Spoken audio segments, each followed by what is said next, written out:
चरणों की, राधे तेरे चरणों की पगडोल जो मिल जाएंगे, राधे तेरे चरणों की पगडोल जो मिल जाएंगे।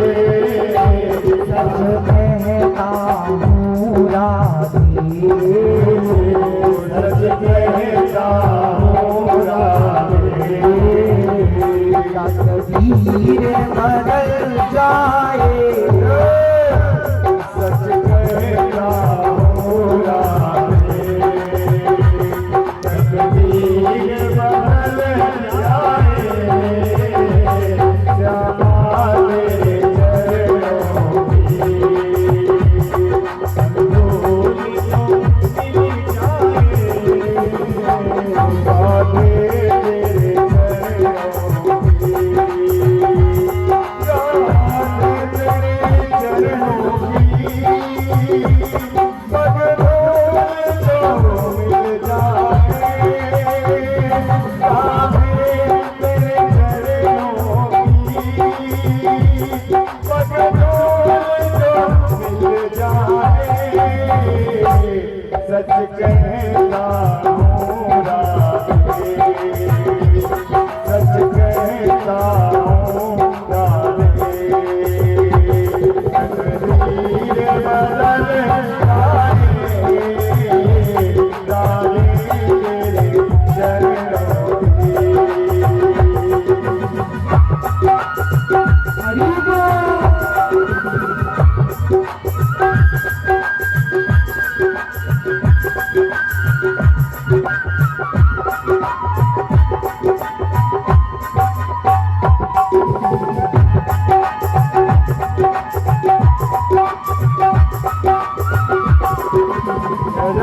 राधे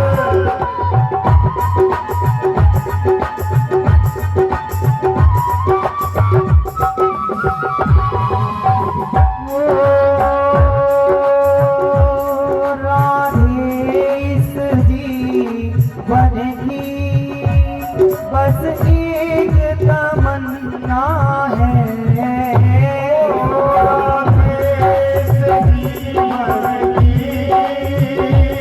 बस एक तमन्ना है,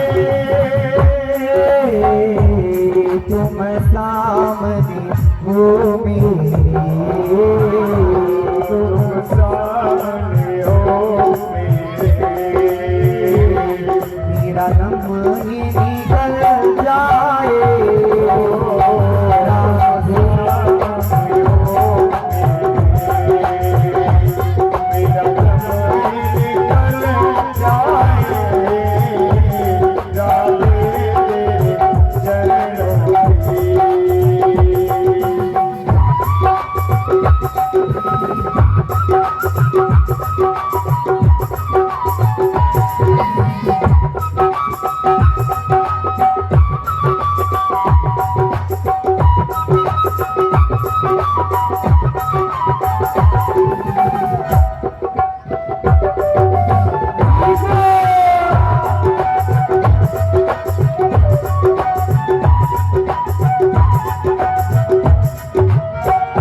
और हे किशोरी जू ऐसी कृपा करना, नजरों से गिराना ना, चाहे जितनी सजा देना, नजरों से गिराना, चाहे जो भी सजा देना, नजरों से गिराना ना, चाहे जितनी सजा देना, नजरों से जो गिर जाए, नजरों से जो गिर जाए, मुश्किल है संभल पाए, राधे तेरे चरणों की, श्यामा तेरे चरणों की, रज धूल जो मिलता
कृष्ण कन्हैया लाल की जय हो।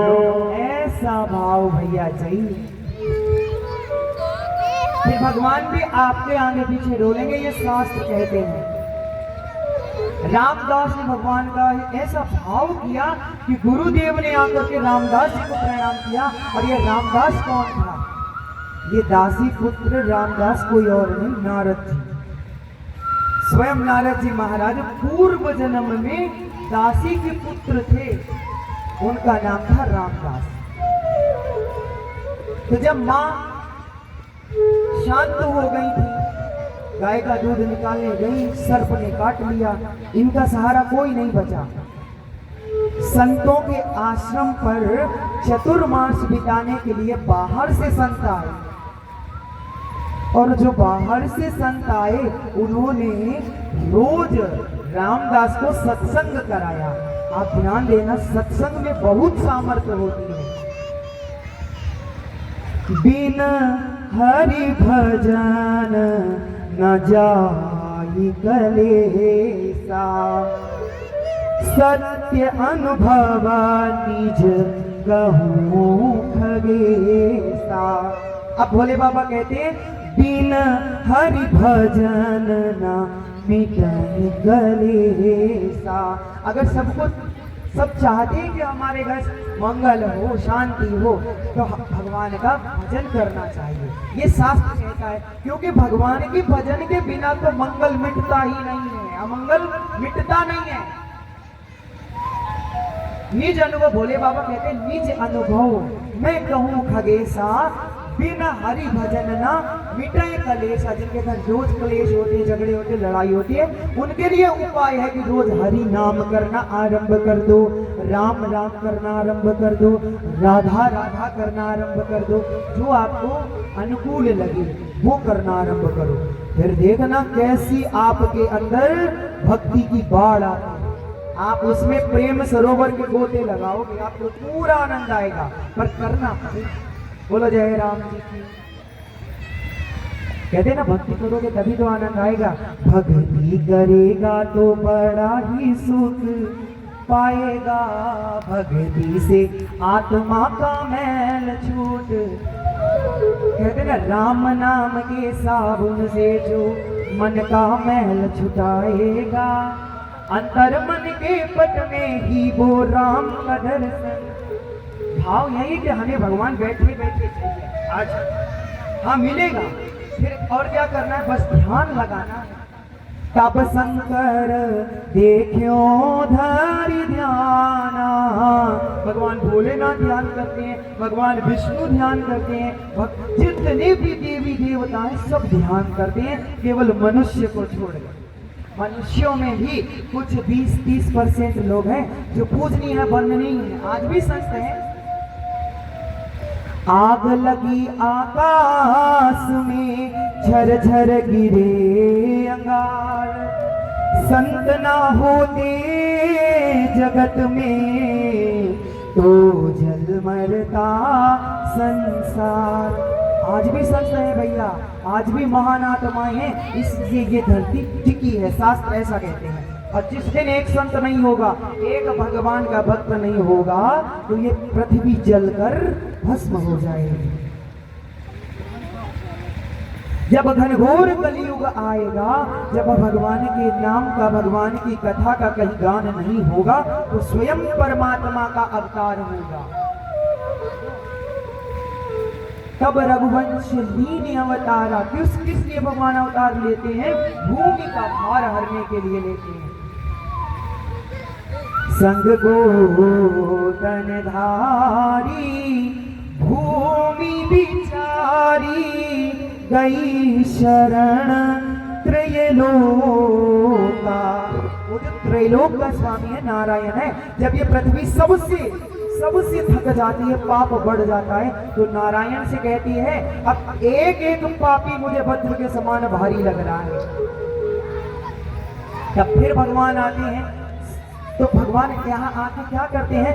धर्म संस्थापनार्थाय संभवामि युगे युगे। फिर भगवान यहाँ आकर धर्म की स्थापना करते हैं और युगों युगों तक धर्म चलता है। और ऐसे ही कलयुग, द्वापर, त्रेता, सतयुग, ऐसे ये चारों युग चलते रहते भैया। कहते हैं जब 4 चतुर्युग बीत जाते हैं तब ब्रह्मा जी का एक दिन होता है। बोलो जय राम जी। और जब ब्रह्मा जी का 1 साल होता है तो नारायण का 1 दिन होता है। भैया ध्यान देना, जब 4 चतुर्युग बीत गए तो 1 दिन ब्रह्मा का हुआ, और जब 1 साल ब्रह्मा का हुआ तो 1 दिन नारायण का हुआ। 1 दिन 1 वर्ष नारायण का, तो 1 दिन भोलेनाथ। ये ऐसा आप विचार कीजिए कि ये कलयुग कितने योजन का होगा। भागवत जी में लिखा है कलयुग 4,32,000 योजन तक चलेगा। अभी केवल 5,000 वर्ष व्यतीत हुए हैं। बोलो राधे। केवल 5,000 वर्ष व्यतीत हुए। भगवान को इस धराधाम से गए हुए 5,000 वर्ष हुए। 4,32,000। 1 लाख जब क्रॉस कर जाएगा तो धर्म सुनाई देना बंद हो जाएगा, भजन होना कम हो जाएगा। ये घोर कलयुग का वास होगा। भागवत जी में कलयुग के मुख्य स्थान बताए हैं। उन स्थानों से सभी भक्तों को बचना चाहिए। जहाँ द्वित्र पीड़ा हो रही हो, जुआ आदि हो रहा हो, ऐसे स्थान पर नहीं जाना चाहिए। जहाँ मदिरापान हो रहा हो, ऐसे स्थान पर भी नहीं जाना चाहिए, क्योंकि स्वयं कलयुग वहां वास करता। और बंधुओं, जो चोरी का धन होता है, जो चोरी का स्वर्ण होता है, इसमें भी कलयुग वास करता है। तो इन स्थानों को छोड़ देना चाहिए, नहीं तो स्वयं अपने हाथों ही अपना नाश होता है, इसमें संदेह नहीं है। अरे महाराज परीक्षित के साथ क्या हुआ? जरासंध का मुकुट था, पांडव लेकर आए थे उसे मारकर, राजमहल में रखा था। तो परीक्षित जी ने पहन लिया, और जब पहन लिया तो कलियुग, जो कली है, महाराज परीक्षित के राज में कलयुग की चलती नहीं थी। एक दिन परीक्षित जी ने देखा कि एक बैल खड़ा है और एक बड़ा क्रूर आदमी उस बैल को मार रहा है। परीक्षित जी को क्रोध आया और जाकर के बोले, क्यों तुम्हें शर्म नहीं आती इस बैल को पीट रहे हो? अब जब परीक्षित जी ने खूब डांटा तो वो हाथ जोड़कर खड़ा हो गया। परीक्षित जी बोले, जाओ तुम्हें मैं अपने देश से निकाल देता हूं। उस समय संपूर्ण पृथ्वी पर परीक्षित जी का राज्य था। अब वो कली भगवान जब ये देश निकाला दे दिया, परीक्षित जी के पांव पकड़ लिए कली ने और बोला, महाराज संपूर्ण पृथ्वी पर आपका राज्य, मैं जाऊं तो कहां जाऊंगा? तब महाराज परीक्षित जी ने कहा, जहां जुआ हो रहा हो, द्वैत पीड़ा हो रही हो, वेश्यागमन हो रहा हो, मदिरा पान हो रहा हो, तुम ऐसे स्थानों में जाकर निवास करो, वास करो। क्यों? बोले, शास्त्र कहता है कि यदि अपनी शरण में कोई शत्रु भी आए तो उसे भी अभय दान देना चाहिए, कि जाओ तुम निर्भय हो जाओ, डरो मत। ये शास्त्र कहता है। और राजा का धर्म है कि अपनी प्रजा को बच्चे के समान प्यार करे। परीक्षित जी तो राजा हैं, राज धर्म को जानते हैं, राज धर्म निभाते हैं। जब कलियुग उनकी शरण में आया तो उन्होंने ये स्थान दे दिए। अब कलियुग बोला, कोई अच्छा स्थान भी दे देते तो बड़ी कृपा होती। तो मुख से निकला, जाओ चोरी के स्वर्ण में भी वास करो। कलियुग ने सोचा, जिन स्थानों पर राजा ने मुझे स्थान दिया है उन स्थानों पर तो ये जाता ही नहीं है। ना तो परीक्षित जी द्वैत क्रीड़ा खेलते थे, ना मदिरा पान करते थे, और ना ही वेश्यागमन करते थे। इसलिए कलियुग ने सोचा, ऐसा भी तो कोई स्थान दे जिनसे इनसे भी तो मिलना हो। और जैसे ही स्वर्ण में कहा वास करो, भागवत में सुखदेव कहते, सुवर्ण के तो चोरणम धनधान्यम परहत्यम हरे। जो दूसरे से हरण किया हुआ स्वर्ण है उसमें कलिग रहता है। तो महाराज परीक्षित ने जो मुकुट लगाया वो जरासंध का था, चोरी का था। तो कलियुग बैठा, और जब कलियुग बैठा तो ऐसी बुद्धि बिगड़ गई कि पता नहीं चला। श्राप लगा और 7वें दिन तक्षक के काटने से मृत्यु होगी। परीक्षित जी भगवान की लीलाओं का श्रवण करा रहे हैं। भगवान की बाल लीलाओं में आनंद लेते हुए परीक्षित जी कहते हैं सुखदेव जी से कि आप भगवान की बालमय जो लीलाएं हैं उनको विस्तार पूर्वक कहिए। आधरम मधुरम वदनम मधुरम मधुराधिपतेरखिलं मधुरं कलितं मधुरं मसीतं मधुरं चलितं मधुरं मसीतं मधुरं कलितं मधुरं आदरं मधुरं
परीक्षित जी को श्री सुखदेव जी पान करा रहे हैं। बोलिए सुखदेव भगवान की।